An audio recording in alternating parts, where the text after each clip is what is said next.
যারা জনাব আরিফুল হক চৌধুরীকে তাদের নেতা হিসাবে দেখছেন, তারা যখন তাকে দেখবেন না, তখন তার পরিবর্তে আমাকেই দেখবেন, এটা আমার বিশ্বাস। এই সিলেটকে, আমাদের প্রাণের শহর সিলেটকে এগিয়ে নিয়ে যাওয়ার জন্য সবাই ভূমিকা রাখতে হবে।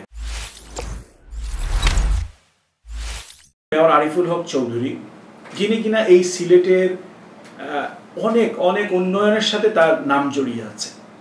সিলেটের অনেক মানুষ তাকে মন থেকে ভালোবাসে, তার জন্য দোয়া করে। তিনি এই সিলেটকে অনেক উন্নত শিখরে নিয়ে যাওয়ার একটা ধারা শুরু করেছিলেন। আমি ওনার সকল কার্যক্রমের অবদানকে স্মরণ করি এবং তার জন্য দোয়া করি।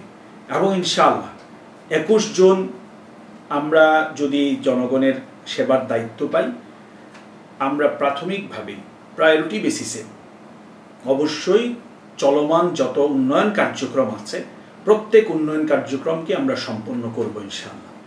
এবং এই নির্বাচনে উনার যারা ভক্ত আছেন, দলীয় কর্মী সমর্থক যারা আছেন, তাদের ভোট তারা সিদ্ধান্ত নেবেন কোথায় যাবে। জনগণ সিদ্ধান্ত নেবে তাদের ভোট কোন দিকে যাবে।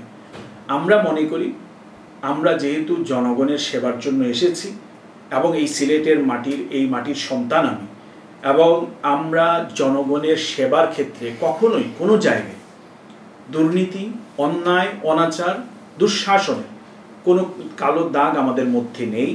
জনগণ এরকম একজন জনসেবক চায়।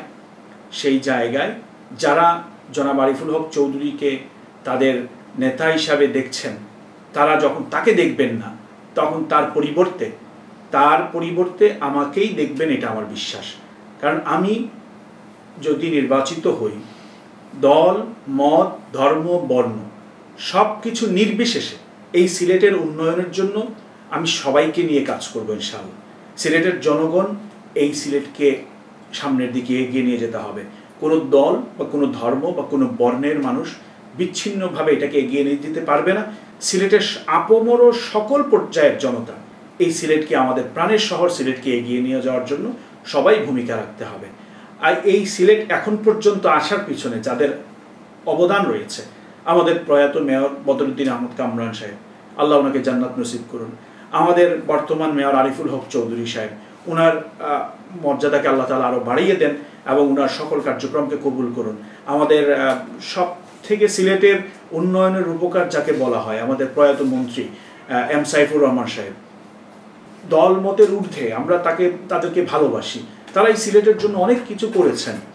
আমাদের প্রয়াত আরেক মন্ত্রী জনাব আবুল মাল আব্দুল মুহিত সাহেব, ওনারা এই সিলেটের জন্য অনেক কিছু করেছেন এবং আমরা সবাই সেটাকে স্মরণ করি। আমাদের বর্তমান সিলেট 1 আসনের এমপি মহোদয়, আমাদের পররাষ্ট্র মন্ত্রণালয়ের মন্ত্রী মহোদয়, তিনিও দলমত, আমি দেখেছি ওনার কাছে, উনি কাজ যারা করবে, যিনি কাজ করবেন তাকেই তিনি সহযোগিতা করবেন। ইতিমধ্যে সিলেটের জন্য তিনি অনেক কিছু করার পরিকল্পনাও রেখেছেন। আমরা ইনশাআল্লাহ যদি জনগণের দায়িত্ব পাই, সেবার দায়িত্ব পাই, সবাইকে নিয়ে, সবার সহযোগিতায়, সবার পরামর্শে এই সিলেটকে উন্নত শিখরে নিয়ে যাওয়ার ব্যবস্থা করব ইনশাআল্লাহ।